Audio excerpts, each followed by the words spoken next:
नमस्कार दोस्तों, क्या आप तैयार हैं एक ऐसी ताबड़तोड़ क्लास के लिए जहां सिर्फ 1 घंटे में आपको मिलेंगे जीके के 150 दमदार प्रश्न, वो भी पिछले वर्ष में पूछे गए और न्यू एनसीईआरटी पर आधारित, जिसमें इतिहास, भूगोल, विज्ञान और संविधान हर सेशन से प्रश्नों को लिया गया है।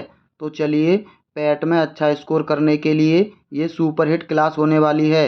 किताब बंद कीजिए, दिमाग खोलिए, क्योंकि ये क्लास सिर्फ क्लास नहीं होगी बल्कि एक तूफानी रिवीजन धमाका होगी। तो चलिए, पहले सवाल से शुरू करते हैं। मानव शरीर में रक्त को शुद्ध करने वाला अंग कौन सा है? पहला है फेफड़े, यकृत, हृदय या किडनी। इस प्रश्न का सही जवाब है ऑप्शन डी, किडनी। मानव शरीर में रक्त को शुद्ध करने का कार्य करती है। इस प्रश्न को याद रखने का आसान तरीका या ट्रिक कह सकते हैं, ट्रिक है किड। यानी किड होते हैं भगवान का रूप, बच्चे भगवान का रूप होते हैं और भगवान हर चीज को शुद्ध करता है। आप इसको ऐसे याद रख सकते हैं, किड भगवान शुद्ध करते हैं रक्त को, यानी किडनी का कार्य होता है रक्त को शुद्ध करना। फेफड़ों का मुख्य कार्य होता है श्वसन क्रिया करना। यकृत का मुख्य कार्य होता है पित्त का उत्पादन करना, यानी पाचन क्रिया करना। हृदय का मुख्य कार्य क्या होता है, आप लोगों को हमें कमेंट बॉक्स में बताना है। अगला प्रश्न है, पौधों में भोजन का परिवहन किसके द्वारा होता है? जाइलम के द्वारा, फ्लोएम के द्वारा, क्लोरोप्लास्ट के द्वारा या कोशिका भित्ति के द्वारा। इस प्रश्न का सही जवाब है ऑप्शन बी, फ्लोएम के द्वारा भोजन को बाकी हिस्सों में पहुंचाया जाता है। आप इसको ऐसे याद रख सकते हैं, फ्लोएम से फल याद रख लीजिए और फल से आप याद रख सकते हैं खाना। फल हमेशा किसके अंदर आते हैं? फल आते हैं भोजन के अंदर, और भोजन को परिवहन करता है फ्लोएम।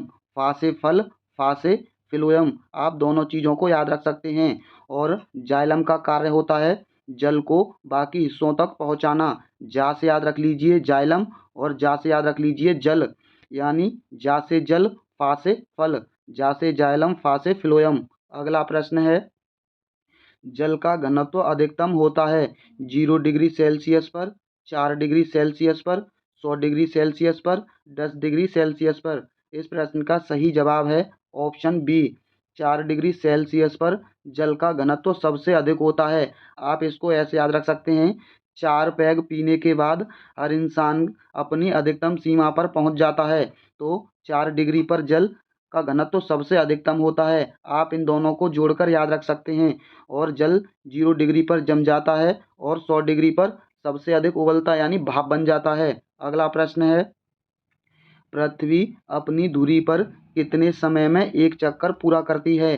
24 घंटे में, 12 घंटे में, 48 घंटे में या 6 घंटे में? इस प्रश्न का सही जवाब है ऑप्शन ए, 24 घंटे में पृथ्वी अपनी धुरी पर एक चक्कर पूरा करती है। पृथ्वी का झुकाव है 23.5 डिग्री, 23.5 डिग्री पृथ्वी अपने अक्ष पर झुकी हुई है। अगला प्रश्न है, मानसून भारत में कब आता है? सर्दियों में, गर्मियों में, पतझड़ में या बसंत में? इस प्रश्न का सही जवाब है ऑप्शन बी, गर्मियों में आता है। जून से जून याद रख लीजिए, जून। और मानसून आता है जून के पहले सप्ताह में केरल के तट पर। केरल के तट पर मानसून सबसे पहले आता है जून के पहले सप्ताह में। सून और जून दोनों की राइमिंग मिल रही है, आप इसको ऐसे याद रख सकते हैं। अगला प्रश्न है, गंगा यमुना नदी का संगम कहाँ होता है? वाराणसी में, प्रयागराज में, पटना में, हरिद्वार में? इस प्रश्न का सही जवाब है ऑप्शन बी, प्रयागराज में। गंगा यमुना सरस्वती तीनों का संगम होता है। जहाँ तीन नदियाँ आकर मिलती हों वहाँ जल अपना राज करेगा, यानी सबसे अधिक जल होगा, जल का राज होगा उस क्षेत्र में। राज्य से याद रख लीजिए प्रयागराज, और तीन नदियों का संगम है त्रिवेणी संगम। अगला प्रश्न है, अशोक का प्रसिद्ध शिलालेख किस लिपि में लिखा गया है? ब्रह्मी लिपि में, देवनागरी लिपि में, खरगोष्ठी लिपि में, पाली लिपि में? इस प्रश्न का सही जवाब है ऑप्शन ए, अशोक के ज़्यादातर शिलालेख ब्रह्मी लिपि में लिखे हुए हैं। आप इसको ऐसे याद रख सकते हैं, अशोक सबसे महान राजा हुआ है और ब्रह्म सबसे महान होते हैं। अगला प्रश्न है, भारत छोड़ो आंदोलन कब शुरू हुआ? 1920 में, 1930 में, 1942 में, 1947 में। भारत आज़ाद होने से पहले हुआ था भारत छोड़ो आंदोलन, यानी 1947 से पहले ये हुआ था 1942 में। इसका सही जवाब ऑप्शन सी है, 1942 में। 1920 में हुआ था असहयोग आंदोलन, असहयोग आंदोलन हुआ था 1920 में। आप इसको कैसे याद रख सकते हैं? 21 जून को आता है योग दिवस, और आज इसके आगे लग जाता है उसका मतलब होता है ना, यानी 21 को योग दिवस आता है तो असहयोग 21 को ना आकर के 20 को आता है। आप इसको ऐसे याद रख सकते हैं, असहयोग आंदोलन 20 में आता है। और 1930 को होता है सविनय अवज्ञा आंदोलन, अवज्ञा आंदोलन, सविनय अवज्ञा आंदोलन हुआ था 1930 में। आप इसको कैसे याद रख सकते हैं? आ देखिए कैसे बनता है, पहले 3 बनाया जाता है और बा में आपको 0 दिखाई दे रहा होगा, तो इन दोनों को जोड़कर 30। 1930 में हुआ था सविनय अवज्ञा आंदोलन। आप इसको ऐसे याद रख सकते हैं, सविनय अवज्ञा आंदोलन हुआ था 1930 में। अगला प्रश्न है, भारतीय संविधान कब लागू हुआ? 15 अगस्त 1947, 26 जनवरी 1950, 2 अक्टूबर 1950, 26 नवंबर 1949। इस प्रश्न का सही जवाब है ऑप्शन बी, 26 जनवरी 1950 को संविधान लागू हुआ। देश आज़ाद हुआ था 15 अगस्त 1947 को। भारतीय संविधान को बनने में 2 वर्ष 11 माह और 18 दिन का समय लगा था। अगला प्रश्न है, भारत में संसदीय प्रणाली किस देश से ली गई है? अमेरिका से, ब्रिटेन से, फ्रांस से, जर्मनी से। इस प्रश्न का सही जवाब है ऑप्शन बी, ब्रिटेन से संसदीय प्रणाली ली गई है। इसको कैसे याद रख सकते हैं? भारत की संविधान एकदम टनाटन बनी हुई है। टनाटन से, टन याद रख लीजिए, टन से ब्रिटेन और टनाटन से भारतीय संसदीय प्रणाली। अमेरिका से बहुत सारी चीज़ ली गई हैं, लेकिन आप सिर्फ फिलहाल के लिए याद रख लीजिए फंडामेंटल राइट यानी मूल अधिकार, एम ए। यहाँ आपको अमेरिका, ए एम, दोनों का विपरीत है, तो भारत से अमेरिका विपरीत है। आप इसको ऐसे याद रख लीजिए, मौलिक अधिकार लिए गए हैं अमेरिका से, और फ्रांस से लिया गया है गणतंत्र शासन। फ्रांसीसी क्रांति से प्रेरित होकर गणतंत्रात्मक शासन फ्रांस से लिया गया है। और जर्मनी से लिया गया है मौलिक अधिकारों को निलंबन करने का। जो आपातकाल के समय हम मौलिक अधिकारों को निलंबन करते हैं 352 के तहत, वो जर्मनी से लिया गया है। इसको आप ऐसे याद रख सकते हैं कि जिसके पास सबसे ज़्यादा मनी आ जाएगी वो आपातकाल में भी मौलिक अधिकारों को ख़त्म कर सकता है। अगला प्रश्न है, भारत में पंचवर्षीय योजना का शुभारंभ कब हुआ? 1950 को, 1951 को, 1952 को, 1953 को। इस प्रश्न का सही जवाब है ऑप्शन बी, पंचवर्षीय योजना 1951 में प्रारंभ हुई। इसका प्रारंभ किया था पीसी महालनोबिस ने। अगला प्रश्न है, भारतीय रिजर्व बैंक की स्थापना कब हुई? आरबीआई की स्थापना कब हुई? 1935 में, 1947 में, 1950 में, 1960 में। इस प्रश्न का सही जवाब है ऑप्शन ए, 1935 में भारतीय रिजर्व बैंक की स्थापना हुई थी। इसकी स्थापना हुई थी, एक आयोग बना था हिल्टन आयोग, हिल्टन यंग आयोग। हिल्टन यंग आयोग ने इसकी सिफारिश की थी। उसके बाद आरबीआई, आरबीआई अधिनियम, आरबीआई अधिनियम के तहत जो आया था 1934 में, आरबीआई अधिनियम 1934 के द्वारा 1935 में इसकी स्थापना हुई थी। और इसका केंद्रीयकरण हुआ था 1 जनवरी 1949 को, यानी राष्ट्रीयकरण 1 जनवरी 1949 को भारतीय रिजर्व बैंक का राष्ट्रीयकरण हुआ था। अगला प्रश्न है, चुंबकीय क्षेत्र की इकाई क्या है? टेस्ला, वोल्ट, न्यूटन, वाट। इस प्रश्न का सही जवाब है ऑप्शन ए, टेस्ला। चुंबकीय क्षेत्र की इकाई है टेस्ला। और वोल्ट इकाई होती है विद्युत की, विद्युत की वोल्ट इकाई होती है। और न्यूटन होता है बल का मात्रक, और वाट है शक्ति का। आपको हमने तीनों बता दिए, टेस्ला चुंबक का, वोल्ट विद्युत का, न्यूटन बल का, वाट शक्ति का। अगला प्रश्न है, प्रकाश का अपवर्तन किस कारण होता है? द्रव्यमान का परिवर्तन से, मध्यमान के परिवर्तन से, तापमान के परिवर्तन से, गुरुत्वाकर्षण के प्रभाव से। इस प्रश्न का सही जवाब है ऑप्शन बी, माध्यम का परिवर्तन से अपवर्तन होता है प्रकाश का। अगला प्रश्न है, फ्रांसीसी क्रांति कब हुई? 1787 को, 1789 को, 1791 को, 1793 को? इस प्रश्न का सही जवाब है ऑप्शन बी 1789 को। 14 जुलाई 1789 को फ्रांसीसी क्रांति की शुरुआत हुई थी और ये क्रांति चली थी 1799 तक। अगला प्रश्न है, औद्योगिक क्रांति का आरंभ किस देश में हुआ? फ्रांस में, जर्मनी में, ब्रिटेन में, अमेरिका में? इस प्रश्न का सही जवाब है ऑप्शन सी, ब्रिटेन से औद्योगिक क्रांति का आरंभ हुआ। आप इसको कैसे याद रख सकते हैं? आप लोगों ने औद्योगिक चीज़ों में देखा होगा, धर्म कांटे लगे हुए हैं, उस पर लिखा रहता है क्षमता इतने टन, यानी तोल जो होती है औद्योगिक चीज़ों में टन में होती है। हमने टन से एक चीज़ और याद की थी, संसदीय प्रणाली टनाटन बनी हुई है हमारे देश की संसद, तो ब्रिटेन से संसद ली गई है संसदीय प्रणाली, और औद्योगिक क्रांति भी टन से ब्रिटेन की है। अगला प्रश्न है, चंद्रगुप्त मौर्य को सिंहासन पर बिठाने और मौर्य साम्राज्य की स्थापना में किसका प्रमुख योगदान था? विष्णुगुप्त चाणक्य का, बिंदुसार का, मेगास्थनीज का, अशोक का? इस प्रश्न का सही जवाब है ऑप्शन ए, विष्णुगुप्त चाणक्य का। चाणक्य का दूसरा नाम था विष्णुगुप्त। चंद्रगुप्त मौर्य का बेटा हुआ था बिंदुसार, और बिंदुसार का बेटा हुआ था अशोक। मेगास्थनीज की एक पुस्तक लिखी थी जो कई बार पूछता है इंडिका नाम से। इंडिका मेगास्थनीज की पुस्तक थी। ये पुस्तक कई बार पूछी जाती है। अगला प्रश्न है, इंकलाब जिंदाबाद का नारा किसने दिया? महात्मा गांधी ने, भगत सिंह ने, सुभाष चंद्र बोस ने, या जवाहरलाल नेहरू ने? इस प्रश्न का सही जवाब है ऑप्शन बी, भगत सिंह ने इंकलाब जिंदाबाद का नारा दिया था। महात्मा गांधी ने दिया था करो या मरो का नारा। सुभाष चंद्र बोस ने दिया था तुम मुझे खून दो मैं तुम्हें आज़ादी दूंगा। जवाहरलाल नेहरू ने दिया था संपूर्ण स्वतंत्रता, यानी पूर्ण स्वतंत्रता का नारा। अगला प्रश्न है, कौन सा शहर भारतीय स्वतंत्रता आंदोलन के दौरान साबरमती आश्रम के लिए प्रसिद्ध था? मुंबई, अहमदाबाद, दिल्ली, कोलकाता? इस प्रश्न का सही जवाब है ऑप्शन बी, अहमदाबाद, यानी गुजरात का शहर अहमदाबाद साबरमती आश्रम के लिए प्रसिद्ध था भारतीय स्वतंत्रता आंदोलन के दौरान। अगला प्रश्न है,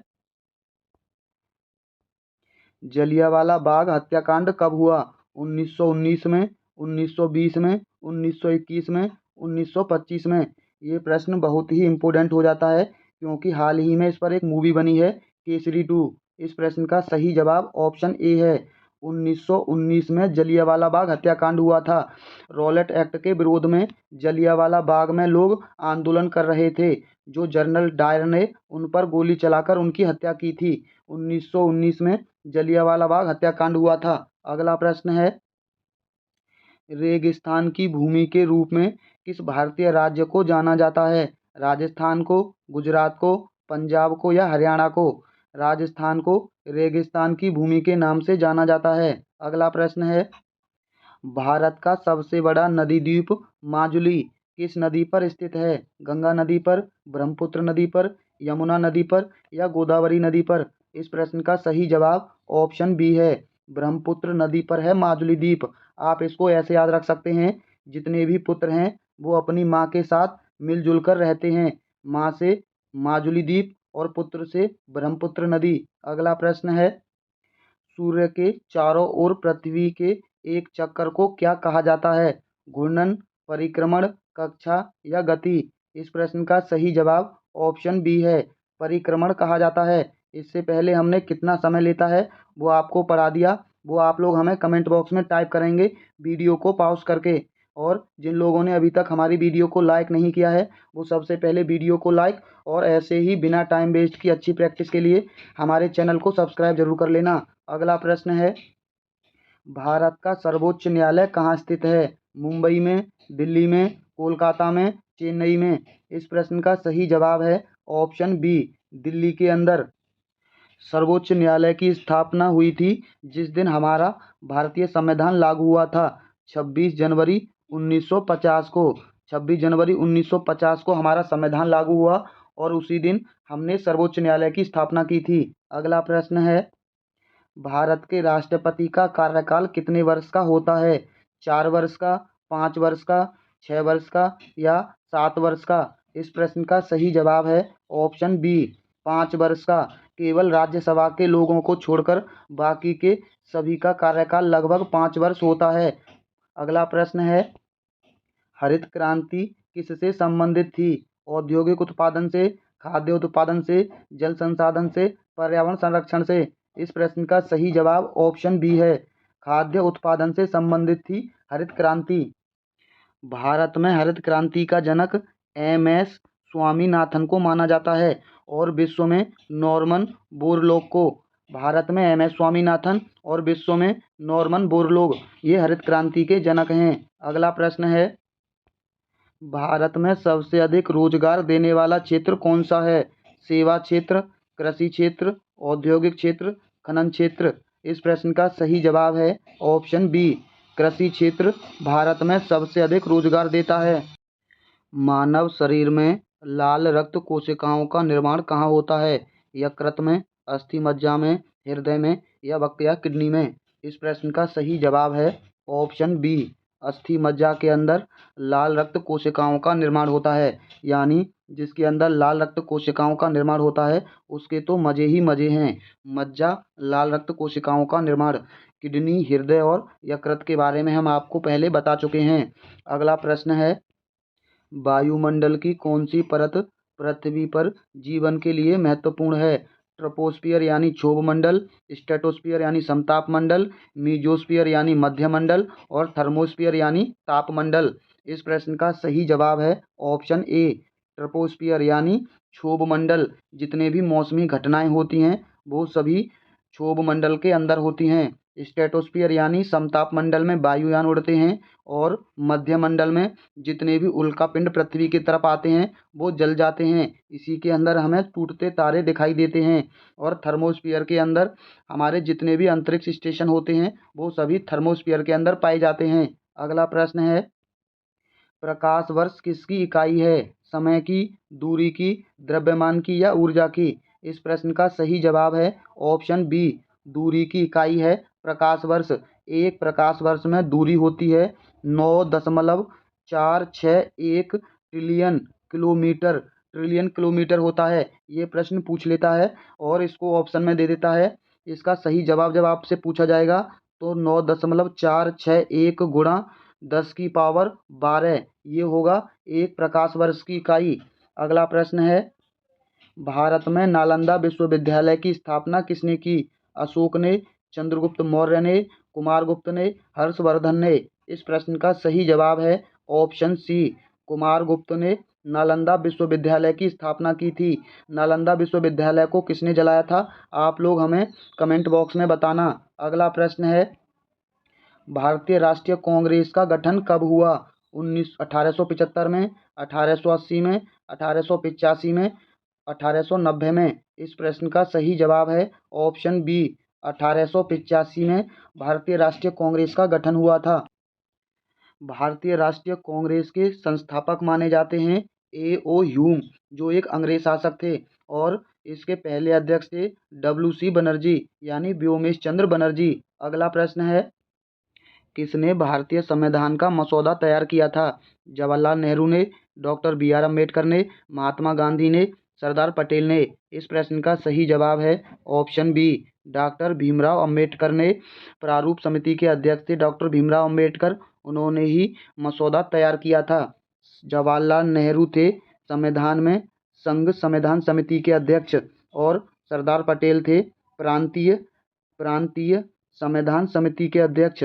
अगला प्रश्न है, ब्लैक फॉरेस्ट कहाँ स्थित है? फ्रांस में, जर्मनी में, रूस में या स्विट्जरलैंड में? इस प्रश्न का सही जवाब है ऑप्शन बी, ब्लैक फॉरेस्ट है जर्मनी के अंदर। अगला प्रश्न है, हिमालय पर्वत श्रेणी किस प्रकार का पर्वत है? ज्वालामुखी पर्वत, भ्रंश पर्वत, बलित पर्वत या अवसादी पर्वत? इस प्रश्न का सही जवाब है ऑप्शन सी, हिमालय एक बलित पर्वत है। अगला प्रश्न है, कंचनजंगा चोटी किस राज्य में स्थित है? उत्तराखंड राज्य में, सिक्किम राज्य में, अरुणाचल प्रदेश में, जम्मू और कश्मीर राज्य में? इस प्रश्न का सही जवाब है ऑप्शन बी, सिक्किम राज्य में स्थित है कंचनजंगा चोटी। ये विश्व की तीसरी सबसे ऊंची चोटी है। इसकी ऊंचाई है 8,586 मीटर। ये इसकी ऊंचाई है। अगला प्रश्न है, भारतीय संसद के कितने सदन हैं? 1 सदन, 2 सदन, 3 सदन या 4 सदन? इस प्रश्न का सही जवाब है ऑप्शन बी। भारतीय संसद के 2 सदन हैं, उच्च सदन और निम्न सदन, यानी लोकसभा और राज्यसभा। अगला प्रश्न है, संविधान में मूल कर्तव्यों की संख्या कितनी है? 10 है, 11 है, 12 है, 9 है? इस प्रश्न का सही जवाब है ऑप्शन बी। भारतीय संविधान में 11 मूल कर्तव्य हैं। भारत के मूल संविधान में मूल कर्तव्य शामिल नहीं थे, इनको जोड़ा गया था 42वें संविधान संशोधन के द्वारा, जो हुआ था 1976 में। 1976 में 42वें संविधान संशोधन के द्वारा मूल कर्तव्यों को जोड़ा गया। अगला प्रश्न है, भारत का पहला आम चुनाव कब हुआ? 1948 में, 1949 में, 1950 में, 1952 में? इस प्रश्न का सही जवाब है ऑप्शन डी। 1952 में पहला आम चुनाव हुआ था, यानी पहली बार स्वतंत्रता के बाद पहली बार चुनाव 1952 में हुआ। अगला प्रश्न है, भारत का पहला बैंक कौन सा था? भारतीय state bank, Allahabad bank, bank of Hindustan, Punjab national bank? इस प्रश्न का सही जवाब ऑप्शन सी है, बैंक ऑफ हिंदुस्तान।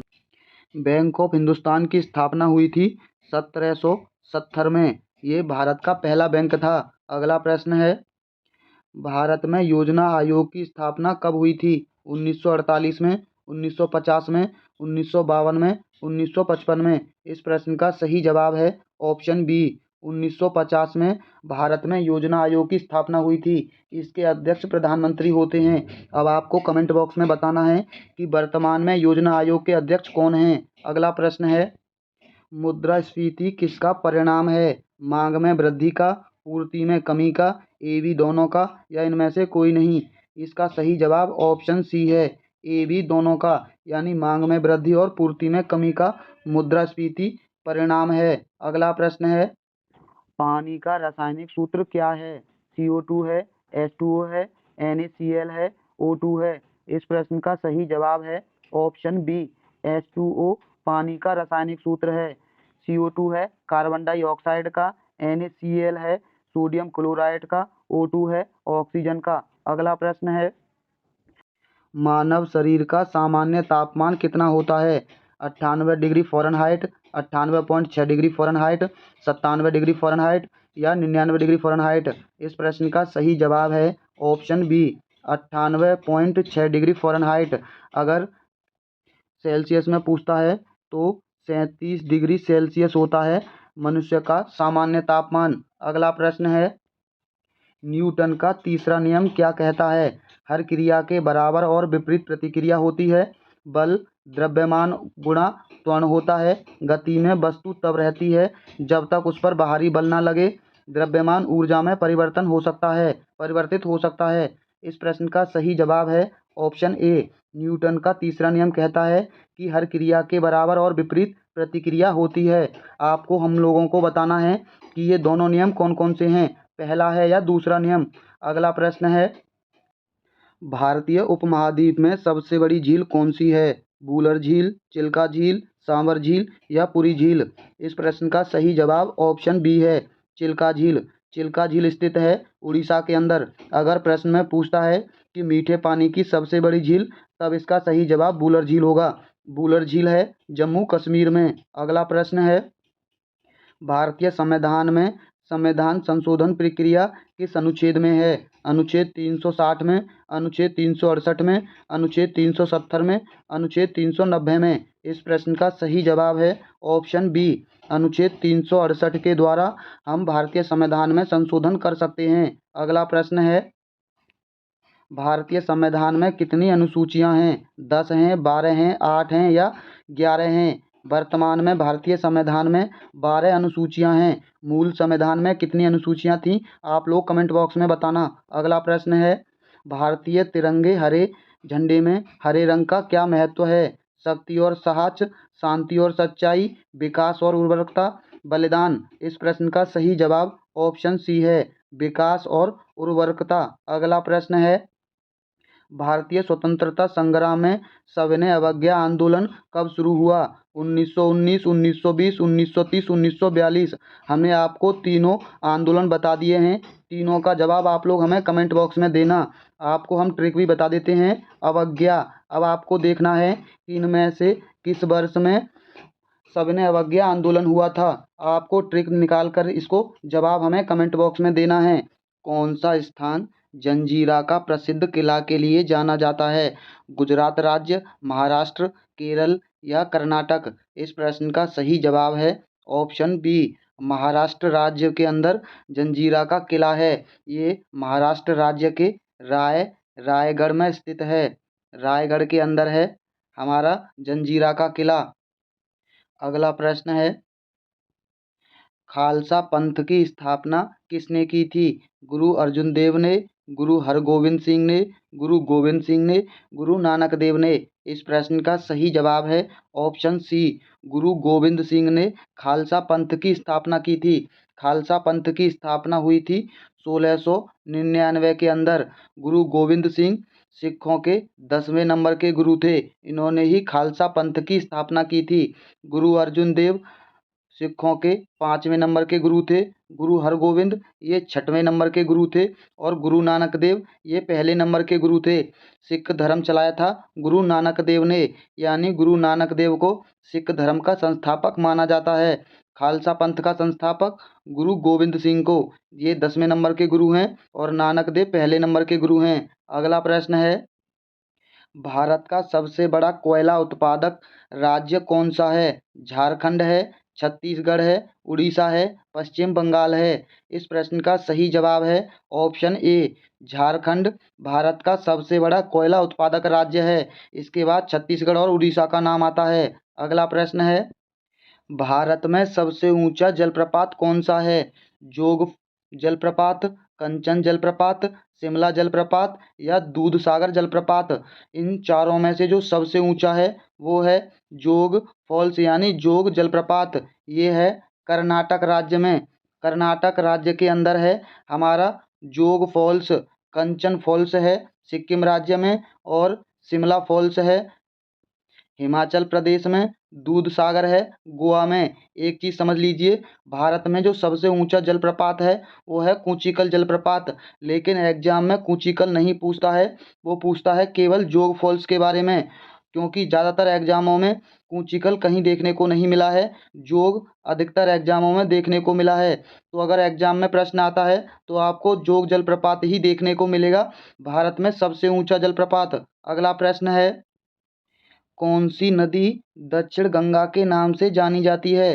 गोदावरी नदी, कृष्णा नदी, कावेरी नदी या महानदी? इस प्रश्न का सही जवाब है ऑप्शन ए, गोदावरी नदी दक्षिण भारत की गंगा के नाम से जानी जाती है। दक्षिण भारत की ये सबसे लंबी नदी है और भारत की ये गंगा के बाद सबसे लंबी नदी है। पहले नंबर पर गंगा नदी सबसे लंबी है और उसके बाद गोदावरी नदी सबसे लंबी है। इसकी लंबाई है 1145 किलोमीटर, यानी 1145 किलोमीटर लंबी नदी है गोदावरी। गोदावरी नदी निकलती है महाराष्ट्र के नासिक जिले के पास, त्र्यंबकेश्वर के पास, ब्रह्मगिरी पर्वत से, वहाँ से गोदावरी नदी निकलती है। अगला प्रश्न है, भारत के संविधान में नागरिकों के मौलिक अधिकार किस अनुच्छेद में वर्णित हैं? अनुच्छेद 14 से 18 में, अनुच्छेद 19 से 22 में, अनुच्छेद 12 से 35 में, अनुच्छेद 36 से 51 में? इस प्रश्न का सही जवाब ऑप्शन सी है, अनुच्छेद 12 से लेकर के 35 तक ये नागरिकों के मौलिक अधिकार से संबंधित है। अनुच्छेद 14 से 18 संबंधित है समता का अधिकार, ये समता के अधिकार से संबंधित है 14 से 18। और अनुच्छेद 19 से लेकर के 22 तक ये संबंधित है स्वतंत्रता के अधिकार से। स्वतंत्रता का अधिकार संबंधित है 19 से 22 और हमारे मौलिक अधिकार 12 से 35 में शामिल हो जाते हैं। एक बचता है अनुच्छेद 36 से लेकर के 51, ये है डीपीएसपी यानी राज्य के नीति निर्देशक तत्व से संबंधित। अगला प्रश्न है, राज्यपाल की नियुक्ति कौन करता है? प्रधानमंत्री करता है, राष्ट्रपति करता है या मुख्यमंत्री करता है या सुप्रीम कोर्ट करता है? इस प्रश्न का सही जवाब है ऑप्शन बी, हमारे राष्ट्रपति राज्यपाल की नियुक्ति करते हैं। राज्यपाल का और राष्ट्रपति का दोनों का ही कार्यकाल 5 वर्ष का होता है। राज्यपाल की नियुक्ति की जाती है अनुच्छेद 155 के तहत। 155 के तहत अनुच्छेद 155 के तहत राज्यपाल की नियुक्ति की जाती है। 5 वर्ष का कार्यकाल होता है और 155 दो बार 5-5 आता है। आप इस अनुच्छेद को ऐसे याद रख सकते हैं, राष्ट्रपति का भी शासनकाल 5 वर्ष का होता है और राज्यपाल का भी, और दोनों के पास एक बहुत बड़ी पावर होती है। आप इसको ऐसे जोड़कर याद रख सकते हैं, अनुच्छेद 155। अगला प्रश्न है, भारतीय संसद के संयुक्त सत्र की अध्यक्षता कौन करता है? राष्ट्रपति करता है, लोकसभा अध्यक्ष करता है, राज्यसभा का अध्यक्ष करता है या उपराष्ट्रपति करता है? इस प्रश्न का सही जवाब है ऑप्शन बी, लोकसभा के अध्यक्ष करते हैं भारतीय संसद के संयुक्त सत्र की अध्यक्षता। लेकिन इस सत्र को कौन बुलाता है?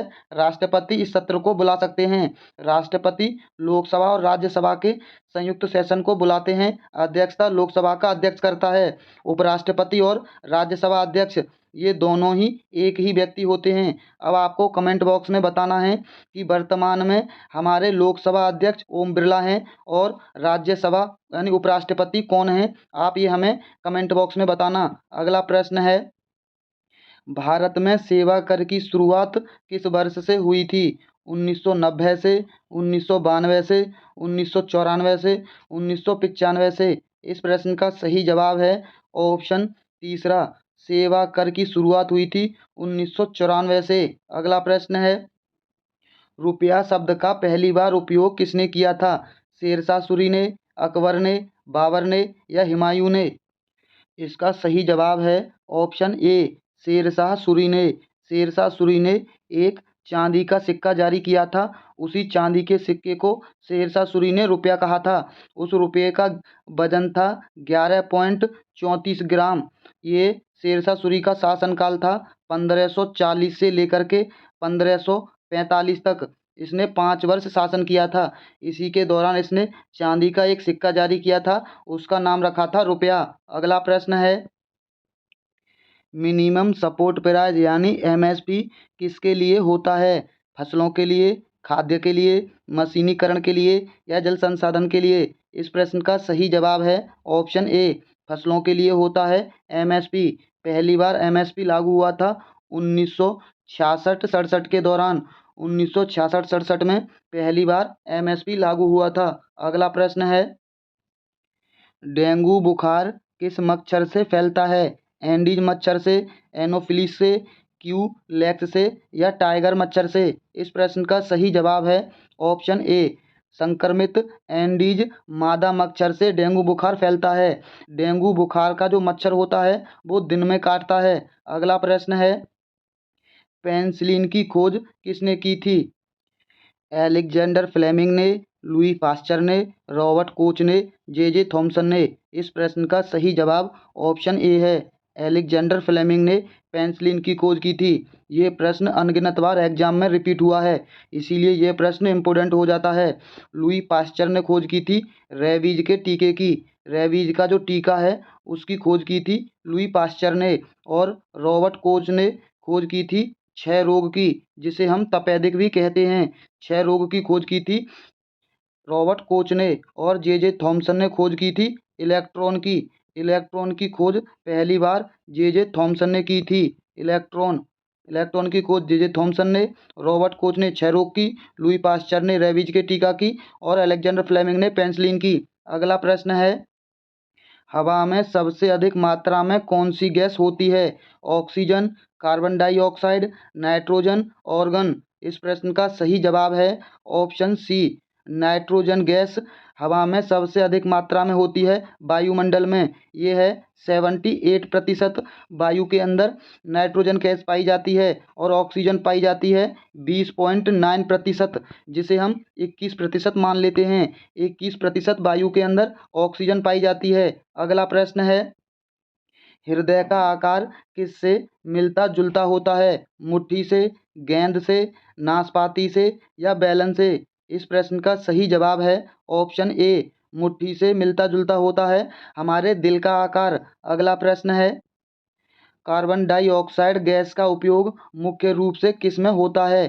शीतल पेय में, वायुमंडल का संतुलन में, उर्वरक उत्पादन में या ईंधन में? इस प्रश्न का सही जवाब है ऑप्शन ए, डाइऑक्साइड गैस का प्रयोग होता है शीतल पेय के अंदर। अगला प्रश्न है,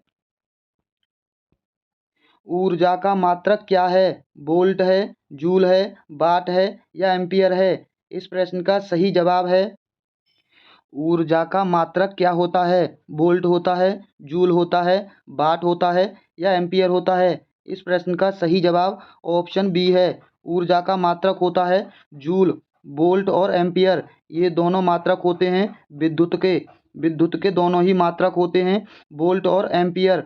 वाट मात्रक होता है आपका शक्ति का मात्रक वाट होता है। अगला प्रश्न है, 1857 के विद्रोह के समय भारत का गवर्नर जनरल कौन था?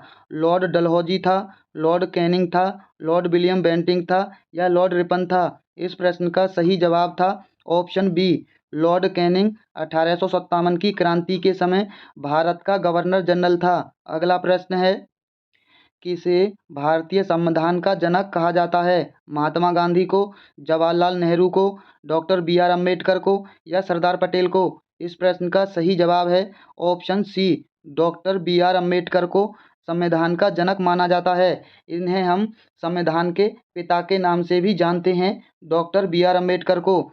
हमारे जवाहरलाल नेहरू थे संघ समिति के अध्यक्ष और सरदार पटेल थे प्रांतीय समिति के अध्यक्ष। सरदार पटेल थे संघ समिति के अध्यक्ष, जवाहरलाल नेहरू थे और डॉक्टर बी आर अम्बेडकर प्रारूप समिति के अध्यक्ष थे। अगला प्रश्न है, कौन सा आंदोलन अंग्रेजों भारत छोड़ो के नाम से जाना जाता है? असहयोग आंदोलन, सविनय अवज्ञा आंदोलन, भारत छोड़ो आंदोलन, स्वदेशी आंदोलन? इस प्रश्न का सही जवाब है ऑप्शन सी, भारत छोड़ो आंदोलन। भारत छोड़ो आंदोलन हुआ था 1942 में। 1942 के अंदर भारत छोड़ो आंदोलन हुआ। सविनय अवज्ञा आंदोलन हुआ था 1930 में। इसको याद रखने का हमने एक तरीका आपको बताया था। अगर आप अवज्ञा लिखते हैं तो पहले 3 बनाते हैं, फिर उसके बाद 0 बनाते हैं, फिर बनाते हैं बा। इसको आप अवज्ञा लिखते हैं। आप इसमें से 3 ले लीजिए, यहाँ से आप 0 ले लीजिए, तो ये हो गया 30। 1930 में हुआ था सविनय अवज्ञा आंदोलन और असहयोग आंदोलन हुआ था 1920 में। आप इसको कैसे याद रख सकते हैं? असहयोग योग दिवस होता है, आपको पता है 21 जून को। 21 को असहयोग दिवस होता है। अगर किसी के आगे आ लगा देते हैं तो उसका मतलब होता है ना, यानी 21 को ना होकर के ये हुआ था 1920 में। आप इनको ऐसे याद रख सकते हैं, अवज्ञा हुआ था 1930 में, भारत छोड़ो आंदोलन हुआ था 1942 में। एक आंदोलन बचता है स्वदेशी आंदोलन, ये हुआ था 1905 के अंदर। अगला प्रश्न है, दूसरी सहारा मरुस्थल के रूप में कौन सा मरुस्थल जाना जाता है?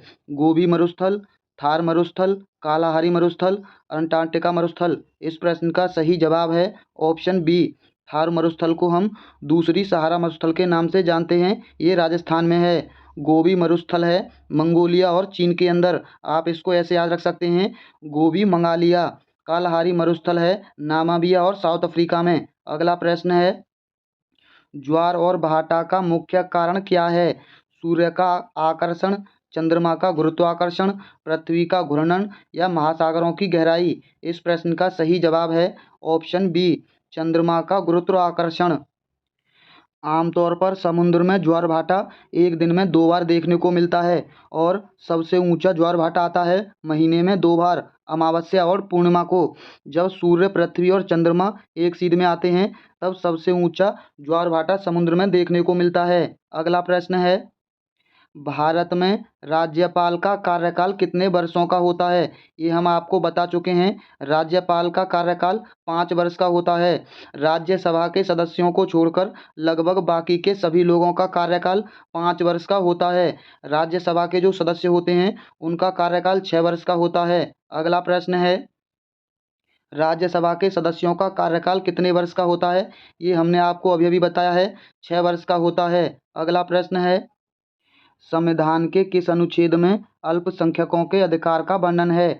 अनुच्छेद 29 और 30 में, अनुच्छेद 14 और 15 में, अनुच्छेद 19 और 20 में, अनुच्छेद 25 और 26 में। इस प्रश्न का सही जवाब ऑप्शन ए है अनुच्छेद 29 और 30 में। अनुच्छेद 29 में दे रखा है अल्पसंख्यकों के हितों का संरक्षण, और अनुच्छेद 30 में दे रखा है अल्पसंख्यक लोग अपने शिक्षा के लिए संस्थान खोल सकते हैं। अनुच्छेद 14 और 15 में वर्णित है अनुच्छेद 14 में वर्णित है कानून के समक्ष समानता, यानी कानून सबके लिए समान होगा। और अनुच्छेद 15 में वर्णित है जाति, लिंग, धर्म के आधार पर किसी के साथ भेदभाव नहीं होगा। अनुच्छेद 19 में भाषण की स्वतंत्रता, इसी के अंदर आपको मीडिया देखने को मिलता है। और 20 के अंदर है अपराधों के लिए दोष सिद्ध के संबंध में संरक्षण, यानी कोई अपराधी जब तक दोषी सिद्ध नहीं होता तो उसका संरक्षण के संबंध में है। और अनुच्छेद 25 है, इसका संबंध है धर्म की स्वतंत्रता से। अनुच्छेद 26 का संबंध है आपका धार्मिक मामलों की स्वतंत्रता से। इस प्रश्न का सही जवाब ऑप्शन ए है अनुच्छेद 29 और 30, ये सभी हमारे मौलिक अधिकार हैं। अगला प्रश्न है भारत का रिजर्व बैंक यानी आरबीआई कब स्थापित किया गया था? 1935 में, 1947 में, 1950 में या 1955 में? इस प्रश्न का सही जवाब है ऑप्शन ए 1935 में आरबीआई की स्थापना हुई थी। इसका नेशनलीकरण यानी राष्ट्रीयकरण हुआ था 1950 में। जब हमारा संविधान लागू हुआ उसी समय हमारी आरबीआई का नेशनलीकरण हुआ था 26 जनवरी 1950 को। अगला प्रश्न है जीडीपी का पूर्ण रूप क्या होता है? Gross domestic product, gross demand product, great domestic product, global domestic product? इस प्रश्न का सही जवाब है option A gross domestic product GDP का पूर्ण रूप होता है। इसको हम हिंदी में कहते हैं सकल घरेलू उत्पादक। अगला प्रश्न है गरीबी हटाओ का नारा किसने दिया? महात्मा गांधी ने, इंदिरा गांधी ने, जवाहरलाल नेहरू ने, डॉक्टर मनमोहन सिंह ने? इस प्रश्न का सही जवाब है ऑप्शन बी इंदिरा गांधी ने दिया था गरीबी हटाओ का नारा। गरीबी हटाओ का नारा 5वीं पंचवर्षीय योजना के समय पर दिया गया था। ये था 1974 से लेकर के 1979 यानी 79 तक, ये थी 5वीं पंचवर्षीय योजना। अगला प्रश्न है विद्युत प्रतिरोधक का एसआई मात्रक क्या है? एम्पियर, वोल्ट, ओम, वोल्ट या वाट? इसका सही जवाब ऑप्शन ए है ओम। अगला प्रश्न है प्रकाश का अपवर्तन किस कारण होता है? माध्यम की मोटाई के कारण, विभिन्न माध्यमों की पारदर्शिता के कारण, प्रकाश की चाल में परिवर्तन के कारण, प्रकाश के परावर्तन के कारण? इस प्रश्न का सही जवाब है ऑप्शन सी प्रकाश का अपवर्तन प्रकाश की चाल में परिवर्तन के कारण होता है। अगला प्रश्न है हमारे शरीर में कौन सा अंग रक्तचाप को नियंत्रित करता है? मस्तिष्क, यकृत, वक्र या फेफड़े? इस प्रश्न का सही जवाब है ऑप्शन सी वक्र, यानी ये है आपकी किडनी। किडनी हमारे रक्तचाप को नियंत्रित करती है। अगला प्रश्न है न्यूटन के गति के पहले नियम को क्या कहा जाता है? जड़त्व का नियम, बल का नियम, प्रतिक्रिया का नियम या गुरुत्वाकर्षण का नियम? इस प्रश्न का सही जवाब है ऑप्शन ए जड़त्व का नियम न्यूटन का पहला नियम है। न्यूटन का तीसरा नियम है प्रतिक्रिया का नियम, क्रिया प्रतिक्रिया का नियम न्यूटन का तीसरा नियम है। अब आपको कमेंट बॉक्स में बताना है कि न्यूटन का दूसरा नियम कौन सा होगा। अगला प्रश्न है ध्वनि तरंग किस प्रकार की होती हैं? अनुदैर्घ्य तरंग, अनुप्रस्थ तरंग, स्थायी तरंग या विस्थापन तरंग? इस प्रश्न का सही जवाब ऑप्शन ए है अनुदैर्घ्य तरंगें हमारी ध्वनि तरंगें होती हैं। अगला प्रश्न है दाब का एसआई मात्रक क्या है? पास्कल, न्यूटन, जूल, वाट? इस प्रश्न का सही जवाब है ऑप्शन ए पास्कल। जूल हमारे ऊर्जा का है, वाट हमारी विद्युत का है और न्यूटन हमारे बल का मात्रक है। अगला प्रश्न है भारतीय राष्ट्रीय कांग्रेस का पहला अध्यक्ष कौन था? Jawaharlal Nehru, Mohandas Gandhi, A.O.. Hume, doctor रास बिहारी बोस? ये प्रश्न गलत पूछा गया है। यहाँ पहले अध्यक्ष नहीं बल्कि संस्थापक होना चाहिए, तब इस प्रश्न का सही जवाब ऑप्शन सी होता, क्योंकि ए.ओ. ह्यूम इसके पहले अध्यक्ष नहीं बल्कि संस्थापक थे। ए.ओ. ह्यूम ने भारतीय राष्ट्रीय कांग्रेस की स्थापना की थी 1885 में। 1885 में इसकी स्थापना हुई थी गोकुलदास तेजपाल संस्कृत महाविद्यालय में। ये था आपका मुंबई के अंदर। इसके अगर पहले अध्यक्ष पूछता है तो इसके पहले अध्यक्ष थे WC बनर्जी, यानी व्योमेश चंद्र बनर्जी इसके पहले अध्यक्ष थे। अगला प्रश्न है 1857 के विद्रोह का मुख्य कारण क्या था? ब्रिटिश शासन की तानाशाही, भारतीय संस्कृति का अपमान, ब्रिटिश शासन द्वारा आर्थिक शोषण, उपरोक्त सभी। इस प्रश्न का सही जवाब ऑप्शन डी है, उपरोक्त सभी। ब्रिटिश शासन की तानाशाही, भारतीय संस्कृति का अपमान और ब्रिटिश शासन द्वारा आर्थिक शोषण, ये तीनों ही कारण थे 1857 की क्रांति के। अगला प्रश्न है दीनदयाल उपाध्याय को किस विचारधारा से जोड़ा जाता है? कांग्रेसी विचारधारा से, समाजवादी विचारधारा से, भारतीय जनसंघ विचारधारा से, भारतीय राष्ट्रीय कांग्रेस विचारधारा से। इस प्रश्न का सही जवाब है ऑप्शन सी, भारतीय जनसंघ विचारधारा से। जनसंघ पार्टी अब इस समय वर्तमान में बीजेपी है, बीजेपी ही जनसंघ थी। दीनदयाल उपाध्याय को जनसंघ विचारधारा से जोड़ा जाता था। अगला प्रश्न है भारत का सबसे बड़ा राज्य कौन सा है क्षेत्रफल की दृष्टि से? महाराष्ट्र, उत्तर प्रदेश, राजस्थान, मध्य प्रदेश। ये तो बच्चों वाला प्रश्न है, राजस्थान। जनसंख्या में उत्तर प्रदेश। अगला प्रश्न है ऑस्ट्रेलिया को कौन सा नाम से भी जाना जाता है? ब्लैक कॉन्टिनेंट, दुनिया की छत, लैंड डाउन अंडर, भारत की धरती। इस प्रश्न का सही जवाब ऑप्शन सी है, ऑस्ट्रेलिया को हम लैंड डाउन अंडर भी कहते हैं। अगला प्रश्न है विंटर की अवधारणा का प्रमुख कारण क्या है? पृथ्वी की धुरी का झुकाव, सूर्य की ऊर्जा का प्रभाव, पृथ्वी के विभिन्न हिस्सों का तापमान, उच्च वायुमंडलीय दाब। इस प्रश्न का सही जवाब ऑप्शन ए है, पृथ्वी का अपनी धुरी पर झुकाव। पृथ्वी झुकी हुई है 23.5 डिग्री, 23.5 डिग्री पृथ्वी अपने अक्ष पर झुकी हुई है, उसी के कारण मौसम परिवर्तन देखने को मिलते हैं। अगला प्रश्न है पृथ्वी का सबसे बाहरी हिस्सा क्या कहलाता है? Metal, crust, core, lithosphere. इस प्रश्न का सही जवाब है ऑप्शन बी, क्रस्ट कहलाता है। बीच का हिस्सा मेटल और नीचे का हिस्सा कोर कहलाता है। अगला प्रश्न है भारत में धारा 356 किससे संबंधित है? आंतरिक आपातकाल से, राष्ट्रपति शासन से, राज्यसभा चुनाव से, समान नागरिकता संहिता से। इस प्रश्न का सही जवाब है ऑप्शन बी, राष्ट्रपति शासन से संबंधित है धारा 356। आंतरिक आपातकाल के लिए अलग से कोई धारा या कोई अनुच्छेद नहीं है, इसको वर्णित अनुच्छेद 352 में करते हैं। राज्यसभा का चुनाव वर्णित है अनुच्छेद 80 के अंदर। समान नागरिक संहिता संबंधित है अनुच्छेद 44 से। अगला प्रश्न है भारतीय लोकसभा के कितने सदस्य होते हैं? 525, 545, 550 या 560। इस प्रश्न का सही जवाब ऑप्शन बी है, 545 अधिकतम होते हैं, इनको बढ़ाया जा सकता है 550 तक। अगला प्रश्न है भारत में मुद्रास्फीति के कारण मुख्य रूप से कौन सा है? मांग का अधिक होना, उत्पादन में कमी, उपरोक्त दोनों, इनमें से कोई नहीं। इस प्रश्न का सही जवाब ऑप्शन सी है, उपरोक्त दोनों, मांग का अधिक होना और उत्पादन में कमी। अगला प्रश्न है मूल्य वृद्धि को नियंत्रित करने के लिए भारतीय रिजर्व बैंक क्या उपाय अपनाता है? ब्याज दरों में कमी करता है, मुद्रा की आपूर्ति बढ़ाता है, ब्याज दरों में वृद्धि करता है या उपरोक्त सभी। इस प्रश्न का सही जवाब ऑप्शन सी है, ब्याज दरों में वृद्धि करता है। अगला प्रश्न है अगुलास धारा किस महासागर में बनती है? प्रशांत महासागर में, हिंद महासागर में, आर्कटिक महासागर में या अन्य में?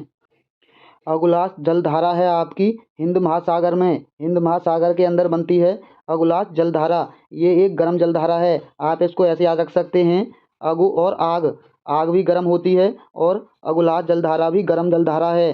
अगला प्रश्न है जीवित कोशिका में कौन सी संरचना ऊर्जा का निर्माण करती है? माइक्रोकॉन्ड्रिया, नाभिक, कोशिका दीवार, राइबोसोम। इस प्रश्न का सही जवाब ऑप्शन ए है, माइक्रोकॉन्ड्रिया। माइक्रोकॉन्ड्रिया को पावर हाउस कहते हैं। अगला प्रश्न है जलवायु परिवर्तन का मुख्य कारण क्या है? अधिक जलवायु तापमान, अधिक ऊर्जा उपभोग, ग्रीन हाउस गैसों का उत्सर्जन, सूर्य की अधिकतम ऊर्जा। इस प्रश्न का सही जवाब ऑप्शन तीसरा है, ग्रीन हाउस गैसों का उत्सर्जन। अगला प्रश्न है पृथ्वी का सबसे भीतरी वाला भाग क्रोड किसका बना होता है? तांबा और जस्ता का, निकेल और तांबा का, लोहा और जस्ता का, लोहा और निकेल का। इस प्रश्न का सही जवाब है ऑप्शन बी, निकेल और तांबा का बना होता है। पृथ्वी का सबसे भीतरी भाग। जनगणना 2011 के अनुसार भारत में लिंग अनुपात है 916 पर 1000, 940 पर 1000, 920 पर 1000, 982 पर 1000। इस प्रश्न का सही जवाब आयोग ने माना था 940 पर 1000 महिलाएं, लेकिन 2011 के अनुसार जो महिला और पुरुष का अनुपात है 943 महिला और 1000 पुरुष हैं, यानी 1000 पुरुषों पर 943 महिलाएं हैं। सबसे ज़्यादा लिंग अनुपात है केरल के अंदर। 1000 पुरुषों पर अनुपात है 1084, यानी 1000 पुरुषों पर 1084 महिलाएं हैं केरल के अंदर। और सबसे कम देखने को मिलता है लिंग अनुपात दमन और दीव केंद्र शासित प्रदेश में। इस पर 1000 पुरुषों पर महिलाओं की संख्या है 618। 1000 पुरुषों पर 618 महिलाएं हैं मात्र। सबसे अधिक केरल में और सबसे कम दमन एवं दीव में। अगला प्रश्न है, निम्नलिखित में से किस एक प्राणी को किसान का मित्र कहा जाता है? केंचुआ को, चींटी को, मधुमक्खी को या तितली को? इसका सही जवाब ऑप्शन पहला है। केंचुआ को किसान का मित्र कहा जाता है क्योंकि केंचुआ जमीन को पोला बनाता है और जिससे ऑक्सीजन जमीन को आसानी से मिल जाती है। अगला प्रश्न है, पर्यावरण को बचाने के लिए चिपको आंदोलन से कौन सा राज्य जुड़ा हुआ है? झारखंड, उत्तर प्रदेश, उत्तराखंड, छत्तीसगढ़? इस प्रश्न का सही जवाब है ऑप्शन तीसरा, उत्तराखंड चिपको आंदोलन से जुड़ा हुआ राज्य है।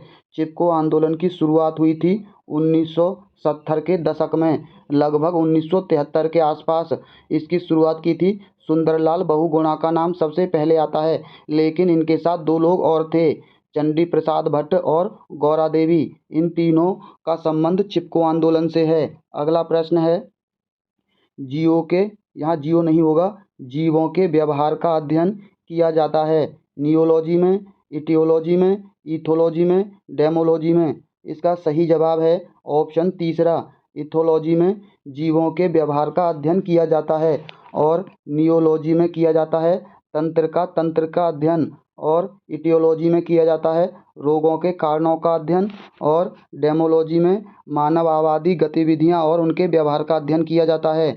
अगला प्रश्न है, समुद्री शैवाल किसका महत्वपूर्ण स्रोत है? पहला है ब्रोमीन का, क्लोरीन का, आयोडीन का या लोहा का? इसका सही जवाब है ऑप्शन तीसरा, समुद्र में सबसे अधिक आयोडीन पाया जाता है।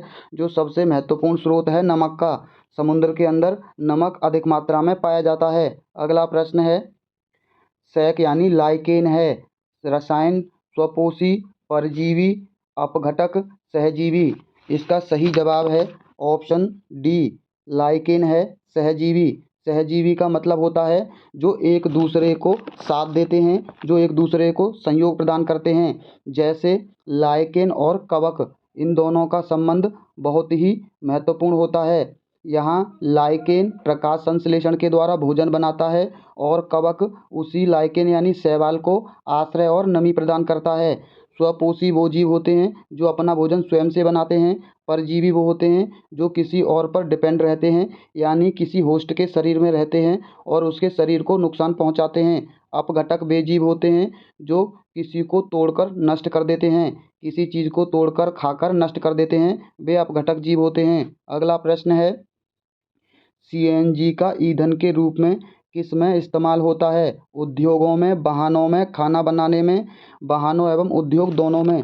इसका सही जवाब है ऑप्शन चौथा, वाहन एवं उद्योग दोनों चीज़ों में सीएनजी का इस्तेमाल होता है। सीएनजी का पूर्ण रूप है कंप्रेस्ड नेचुरल गैस, जिसे हिंदी में संपीड़ित प्राकृतिक गैस भी कहते हैं। खाने बनाने में एलपीजी का प्रयोग होता है। अगला प्रश्न है, पर्यावरण जागरूकता का किसके द्वारा सृजन, यहाँ सूजन नहीं, सृजन किया जा सकता है? क्षेत्रीय भ्रमण के द्वारा, व्याख्यान के द्वारा, समूह वार्तालाप के द्वारा या अध्ययन के द्वारा? इसका सही जवाब है ऑप्शन पहला, पर्यावरण के अंदर क्षेत्रीय भ्रमण सबसे महत्वपूर्ण विधि है पर्यावरण जागरूकता के लिए और पर्यावरण को पढ़ाने के लिए। यहाँ एक विधि दे रखी है व्याख्यान विधि, ये पर्यावरण में नकारात्मक विधि मानी जाती है। इसका सही जवाब ऑप्शन ए है, क्षेत्रीय भ्रमण। अगला प्रश्न है, एलपीजी किसका संक्षिप्त रूप है? एलपीजी की फुल फॉर्म बतानी है। लोकल पैसेंजर गाड़ी, लो पेड गैस या liquefied petroleum gas. Local petroleum gas इसका सही जवाब है ऑप्शन तीसरा, लिक्विफाइड पेट्रोलियम गैस। ये एलपीजी खाना बनाने में प्रयोग की जाती है। अगला प्रश्न है, पृथ्वी पर पहुंचने से पहले ओजोन परत किन किरणों को अवशोषित करती है? एक्स किरणों को, गामा किरणों को, पराबैंगनी किरणों को, बीटा किरणों को। इसका सही जवाब है ऑप्शन तीसरा, पराबैंगनी किरणों को हमारी ओजोन परत यानी O3 अवशोषित करती है। ओजोन परत पाई जाती है समताप मंडल में। अगला प्रश्न है, चमगादड़ स्तनधारी है क्योंकि वह रात्रिचर है, उड़ता है, शाकाहारी है या बच्चे देता है? इसका सही जवाब है ऑप्शन चौथा, बच्चे देता है। स्तनधारी है इसीलिए बच्चे देता है। अब आपको हमें बताना है कि छिपकली अंडे देती है तो वो स्तनधारी है या कौन सी धारी है, आपको हमें कमेंट बॉक्स में बताना है। अगला प्रश्न है, पर्यावरण की परिभाषा क्या है? समुद्र तल के नीचे पृथ्वी पर वस्तुएं, अबायोटिक एवं बायोटिक घटक, चीज़ें जो हमें चारों ओर से घेरती हैं, उपरोक्त में से कोई नहीं। इसका सही जवाब है ऑप्शन दूसरा, अबायोटिक एवं बायोटिक घटक जितने भी हैं वो सभी पर्यावरण है, यानी जो जीवित हैं और जो जिनके अंदर जान नहीं है, अजीवित, ये सभी चीज़ें पर्यावरण हैं। अगला प्रश्न है, निम्नलिखित अंतर्राष्ट्रीय संस्थाओं में से कौन सी संस्था वन्यजीव संरक्षण के प्रति समर्पित है? UNDP, IUCN, UNESCO, WHO. इसका सही जवाब है ऑप्शन दूसरा, आईयूसीएन। आईयूसीएन की फुल फॉर्म है international union for conservation of nature. इसको हिंदी में बोलते हैं अंतर्राष्ट्रीय प्रकृति संरक्षण संघ। इसका मुख्यालय स्थित है ग्लेड स्विट्जरलैंड में और यूएनडीपी का मुख्यालय है यूएसए में। यूनेस्को का मुख्यालय है पेरिस फ्रांस में और डब्ल्यूएचओ का मुख्यालय है द हेग नीदरलैंड में। अगला प्रश्न है, कृत्रिम वर्षा के लिए मेघ बीजन के लिए प्रयुक्त रसायन है potassium bromide, silver nitrate, silver iodide, potassium nitrate. इसका सही जवाब ऑप्शन तीसरा है, सिल्वर आयोडाइड, जिसका रासायनिक सूत्र है AgL।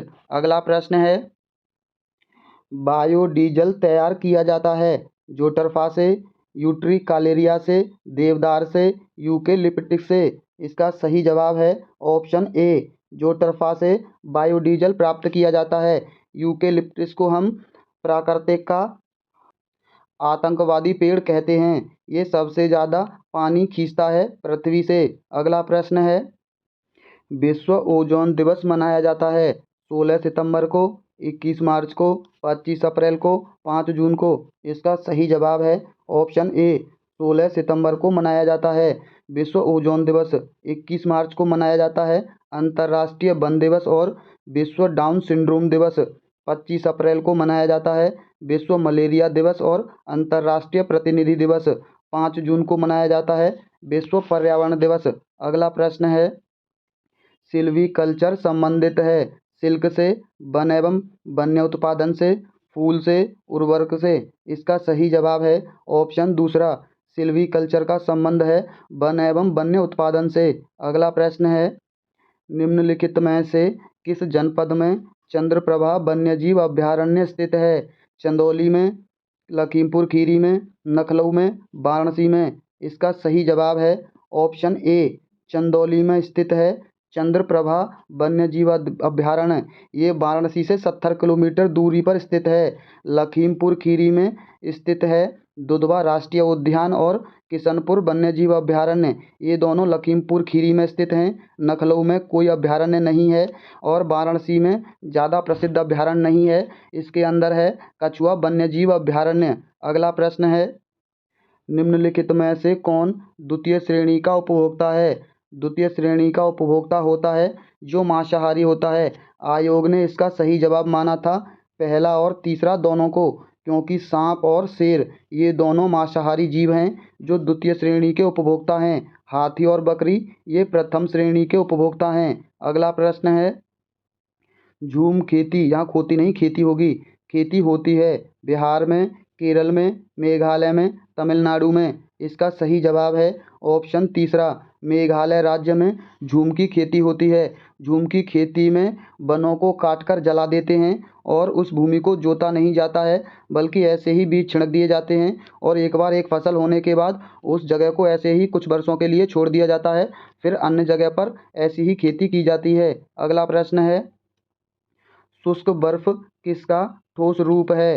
कार्बन ऑक्साइड का, अमोनिया का, नाइट्रोजन का, ऑक्सीजन का? इसका सही जवाब है ऑप्शन ए, कार्बन डाइऑक्साइड का शुष्क बर्फ ठोस रूप है। अगला प्रश्न है, लवण जो जल का अवशोषण करता है कहलाता है एनहाइड्रस लवण, हाइग्रोस्कोपिक लवण, यहाँ लवण होगा, हाइड्रोफिलिक लवण, हाइड्रोफोइक लवण? इसका सही जवाब ऑप्शन दूसरा है, हाइग्रोस्कोपिक लवण ये होता है जो जल को अवशोषित करता है। अगला प्रश्न है, पारिस्थितिकी तंत्र एवं प्राकृतिक अधिवासों का संरक्षण तथा उनके प्राकृतिक वातावरणों में प्रजातियों का जीवनक्षम जनसंख्या का रखरखाव एवं प्रतिप्राप्ति के लिए प्रयुक्त पद है स्थानीय संरक्षण, क्रोड संरक्षण, अपस्थानीय संरक्षण, परिधीय संरक्षण? इसका सही जवाब है ऑप्शन तीसरा, अपस्थानीय संरक्षण। अगला प्रश्न है, सामुद्रिक कच्छपों को जीवंत जीवाश्म कहा जाता है क्योंकि वे 150 मिलियन वर्षों से अधिक समय से पृथ्वी में उपस्थित हैं। भारतीय उपमहाद्वीप के जल भागों में पाए जाने वाले 5 प्रजातियों के समुद्री कच्छप में सबसे अधिक संख्या किसकी है? लागर हेड की, कैनेप्स रिडले की, बालिया रिडले की या फ्लैट पैक की? इसका सही जवाब है ऑप्शन तीसरा, बालिया रिडले की जनसंख्या सबसे अधिक है। अगला प्रश्न है, विश्व ऊष्मायन के लिए निम्न में से कौन सा एक कारक है? पेड़ पौधों से निकलने वाली गैसें, वाहन होगा यहाँ चाह नहीं, वाहनों से निकलने वाली गैसें, भट्टियों से निकलने वाली गर्म हवा या रसोई गैसें? इसका सही जवाब है ऑप्शन दूसरा, वाहनों से निकलने वाली गैसें। अगला प्रश्न है, धातु में प्रस्तर किसे कहा जाता है? बॉक्साइड को, बिटुमिन को, मेटा लागड को, अयस्क को? इसका सही जवाब है ऑप्शन चौथा, अयस्क को धातु में प्रस्तर कहते हैं। अगला प्रश्न है, पेड़ पौधे प्रदूषण को घटाते हैं क्योंकि वे अवशोषित करते हैं carbon dioxide, sulphur dioxide, carbon monoxide, nitrogen? ये तो बच्चों वाला प्रश्न है, कार्बन डाइऑक्साइड को ग्रहण करते हैं और ऑक्सीजन छोड़ते हैं। अगला प्रश्न है, भूकंप मापा जाता है डेसिबल में, बाफोल्ट पैमाने में, न्यूटन में, रिएक्टर पैमाने में? इसका सही जवाब है ऑप्शन चौथा, रिएक्टर पैमाने पर भूकंप मापा जाता है। अगला प्रश्न है, महासागरों में जल स्तर वृद्धि का कारण है अत्यधिक वर्षा, ध्रुवीय प्रदेशों में बर्फ का पिघलना, अम्ल वर्षा या उपरोक्त में से कोई नहीं? इसका सही जवाब है ऑप्शन तीसरा, ध्रुवीय प्रदेशों में बर्फ का पिघलना अत्यधिक महासागरों में जल वृद्धि का कारण है। अगला प्रश्न है, वातावरण में अत्यधिक हानिकारक सल्फर मिश्रित गैस है, यहाँ थोड़ी टाइपिंग मिस्टेक है, यहाँ HS नहीं बल्कि H2S होगा। इसे हम कहते हैं हाइड्रोजन सल्फाइड गैस, एस का होता है सल्फर गैस और SF6 ये गैस होती है सल्फर हेक्साफ्लोराइड गैस, SO2 ये होती है सल्फर डाइऑक्साइड। इस प्रश्न का सही जवाब है ऑप्शन डी, सबसे हानिकारक गैस है SO2 यानी सल्फर डाइऑक्साइड, ये सबसे हानिकारक गैस होती है वातावरण में। अगला प्रश्न है, वायु प्रदूषण को कम किया जा सकता है मछलियों के द्वारा, वृक्षों के द्वारा, जंतुओं के द्वारा, सूर्य के द्वारा? इसका सही जवाब ऑप्शन दूसरा है, वृक्ष यानी पेड़ पौधों के द्वारा। अगला प्रश्न है, विश्व पर्यावरण दिवस मनाया जाता है, ये हम आपको बता चुके हैं, 5 जून को विश्व पर्यावरण दिवस मनाते हैं। अगला प्रश्न है, सूर्य के हानिकारक किरणों से पृथ्वी को कौन सा स्तर सुरक्षित रखता है? ओजोन स्तर, आयन मंडल, क्षोभ मंडल, चुंबक मंडल? इसका सही जवाब है ऑप्शन ए, ओजोन स्तर यानी O3। ओजोन परत पृथ्वी पर हानिकारक किरणों को नहीं आने देती है, पराबैंगनी किरणों को। ओजोन स्तर पाया जाता है समताप मंडल में। अगला प्रश्न है, किसी जगह के फ्लोरा और फना नहीं फोना होगा सूचित करता है मछलियों एवं पेड़ पौधों को, पेड़ पौधों एवं जंतुओं को, जंतुओं एवं मछलियों को, पक्षियों एवं पेड़ पौधों को? इसका सही जवाब है ऑप्शन दूसरा फ्लोरा यानी पेड़ पौधे, फौना यानी जंतुओं को। अगला प्रश्न है, पारिस्थितिकी तंत्र का उदाहरण है तालाब, वायु, जल, मृदा। इसका सही जवाब है ऑप्शन ए तालाब। इसके अंदर बहुत सारे जीव पाए जाते हैं, ऐसा ही पारिस्थितिकी तंत्र में होता है। अगला प्रश्न है, कौन जीवीय कारक नहीं है? जंतु, पेड़ पौधे, सूक्ष्मजीव, प्रस्तर। इसका सही जवाब ऑप्शन चौथा है। प्रस्तर के अंदर जीव नहीं होता यानी जान नहीं होती है, तो ये जीवीय कारक नहीं है। अगला प्रश्न है, अधिकतर पेड़ पौधे पाए जाते हैं जलमंडल में, स्थल मंडल में, वायुमंडल में, प्रकाश मंडल में। इसका सही जवाब ऑप्शन दूसरा है। स्थल मंडल में सबसे अधिक पेड़ पौधे पाए जाते हैं। अगला प्रश्न है, अन्य मृत जंतुओं पर निर्भर करने वाले प्राणी को कहते हैं डिकम्पोजर, पैरासाइट, स्कैवेंजर, ओमनियोर। इसका सही जवाब है ऑप्शन तीसरा, स्कैवेंजर कहते हैं। सेम प्रश्न हिंदी में ऑप्शन देकर अभी थोड़ी देर पहले पूछा गया था। अगला प्रश्न है, सीएनजी संक्षिप्त रूप है, ये हम आपको बता चुके हैं। सीएनजी की पूर्ण रूप आपको बता चुके हैं, कंप्रेस्ड नेचुरल गैस को सीएनजी कहते हैं। अगला प्रश्न है, निम्न में से कौन विश्व ऊष्मायन का कारण है? मृदा प्रदूषण, जल प्रदूषण, वायु प्रदूषण, ध्वनि प्रदूषण। ये वायु प्रदूषण विश्व ऊष्मायन का कारण है। अगला प्रश्न है, महासागर पृथ्वी पृष्ठ के अधिकांश जगह आवृत्तित किया गया है जो लगभग, इसमें थोड़ी टाइपिंग मिस्टेक है, वैसे इसका सही जवाब 34 है। अगला प्रश्न है, स्टेलेक्टाइट एवं स्टेलेगामाइट में निक्षेपण होता है मैग्नीशियम कार्बोनेट का, सिलिका का, कैल्शियम कार्बोनेट का, सोडियम कार्बोनेट का। इसका सही जवाब है ऑप्शन तीसरा, कैल्शियम कार्बोनेट का। अगला प्रश्न है, निम्न में से कौन वायु प्रदूषण का एक उदाहरण है? वाहनों से निकलने वाली गैस, धुआं एवं कुहासा, जलती हुई लकड़ी तथा चारकोल से निकली गैस, या उपरोक्त सभी। इसका सही जवाब ऑप्शन चौथा है, उपरोक्त सभी वायु प्रदूषण के कारण हैं। वाहनों से निकलने वाली गैस, धुआं, कुहासा और जलती हुई लकड़ी, चारकोल से निकली गैस, ये सभी वायु प्रदूषण के कारण हैं। अगला प्रश्न है, भारत तथा दूसरे देशों में प्रदूषण को रोकने के लिए बनाए गए नियम का प्रयोग रोकता है प्लास्टिक के थैले होगा, प्लास्टिक के थैले का प्रयोग को, कागज के थैले के प्रयोग को, नायलॉन के थैले के प्रयोग को, चमड़े के थैले के प्रयोग को। इसका सही जवाब ऑप्शन ए है, प्लास्टिक के थैले के प्रयोग को रोकता है। अगला प्रश्न है, हवा में उपस्थित ऑक्सीजन का प्रतिशत लगभग है 23%, 44%, 20%, 21%। इसका सही जवाब ऑप्शन चौथा है, लगभग 21% है। 20.9% ऑक्सीजन है वायुमंडल में। अगला प्रश्न है, परम तापमान पैमाना कौन सा है?